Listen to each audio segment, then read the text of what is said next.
Washington for the win. Mariota has it rejected by Bonino, and Denver has won 9 in a row. After a thrilling victory in the nation's capital, your Denver Broncos sit atop the AFC West and are making a great case as the number 1 seed in the conference. Just ask Aqib Talib. Yeah, I mean, I just wasn't impressed. I'm like, what are you impressed by? Congratulations. We number 1, Skip. You ain't impressed by 9 straight wins, a 10-2 first in the AFC? Trailing everyone. That shit don't matter, Skip. Yeah. How we wake up in the morning. Yeah. Victory Monday. Hey, Broncos Country. I'm Lori Lattimore-Volkman, and this is The Roundup.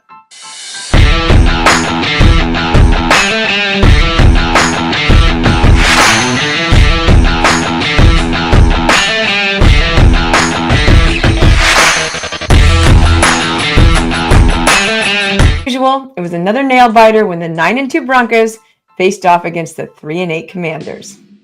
They just can't make it easy. What was it like to play in this game? How would you describe the end of the fourth quarter and overtime of this one?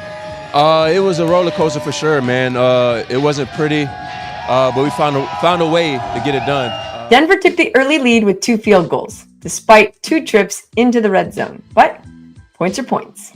Things heated up in the second quarter as the 2 teams would trade touchdowns just before half. Broncos up 13-7.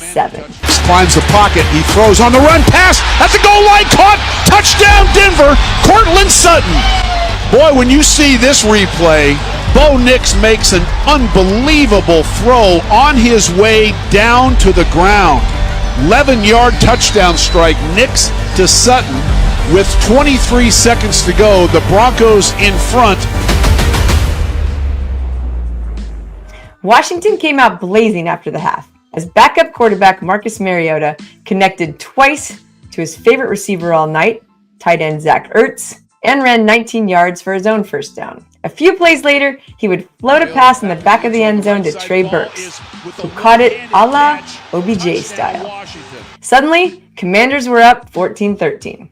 But Bo Nix and the Broncos offense would not be denied their own chance to score a touchdown, which they did. Care of rookie running back R.J. Harvey. Hands to Harvey. Harvey left side into the end zone. Touchdown Denver. 3rd rushing touchdown of the season for the rookie R.J. Harvey.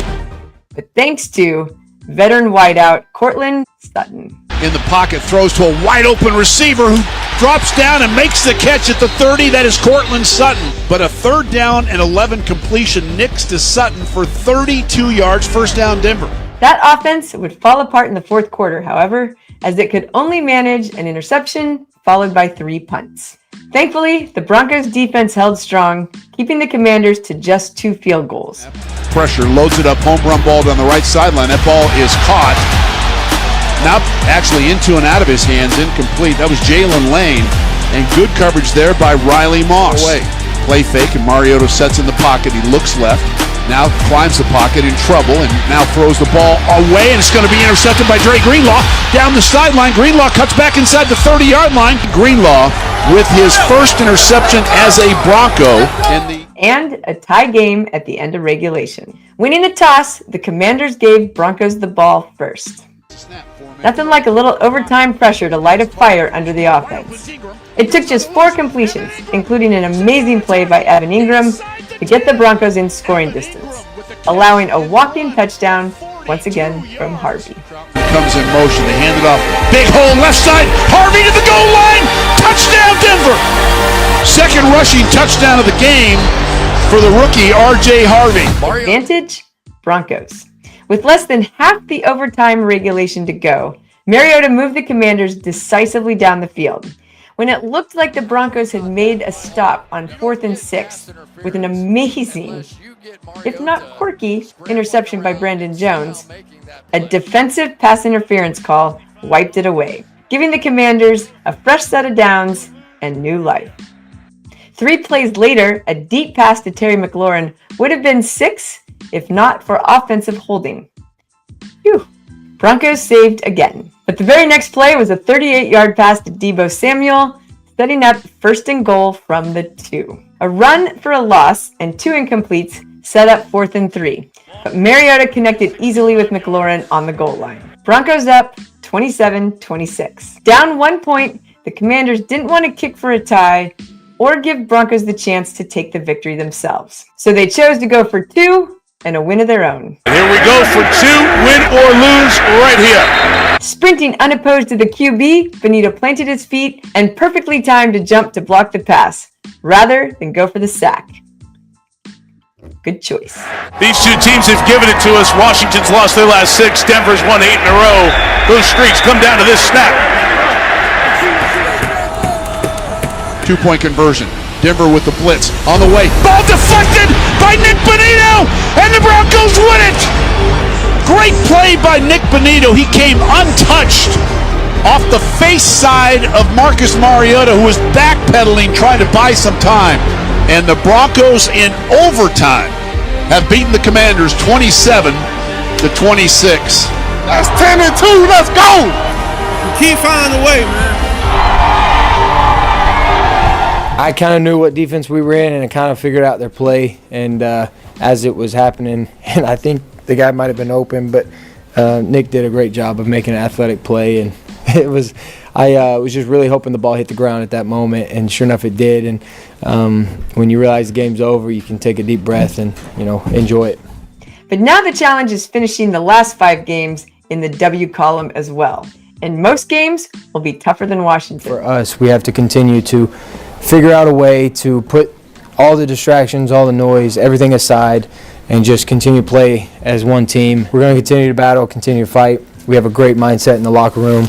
Guys, are really fighting and battling for each other. We love one another, and it's really an honor to be the quarterback of this team. In fact, while the Broncos' most immediate challenge is taking on the 2-10 Raiders, never, ever, ever count out a division rival, especially the Raiders. Playing an away game against a hated rival who unfortunately has a good coach could be a recipe for disaster if this offense doesn't start figuring out some consistency quickly.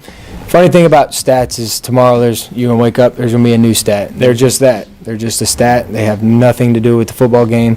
They can't grow legs and go out there and score touchdowns for you. So. But one thing seeming to motivate everyone is the fear of losing. I hate losing more than anything like in the world. And so I think fear of failure is a very significant motivating factor. Nix also doesn't like to lose, but he's a little more glass half full on this view. That's a deep question. I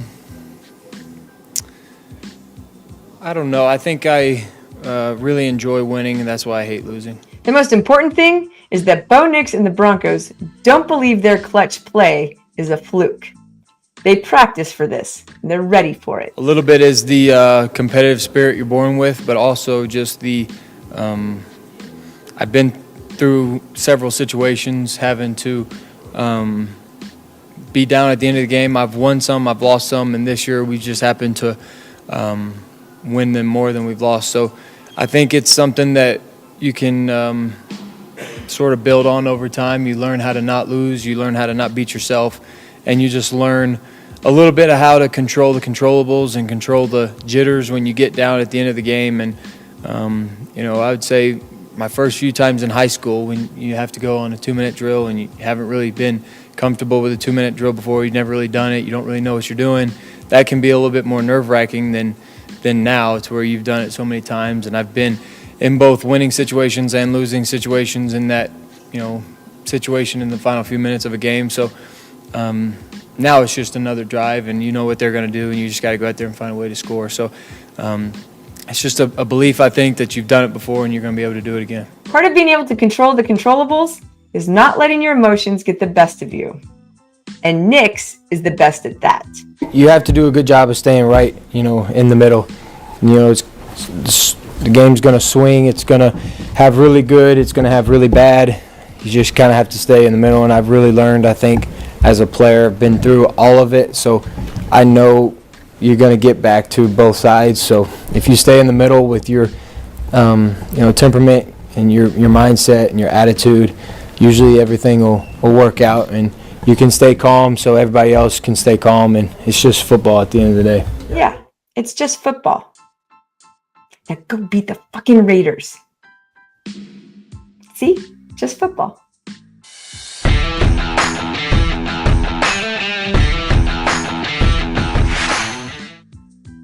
It took just 4 completions, including a 41-yard play by Evan Ingram. To set the Broncos up for a walk-in touchdown from Harvey. Oh, that was a terrible sentence. It took just 4 completions, including a key decision as he batted the ball down and ended the chance for the... Oh, nope. Another victory snatched from defeat. Every freaking game.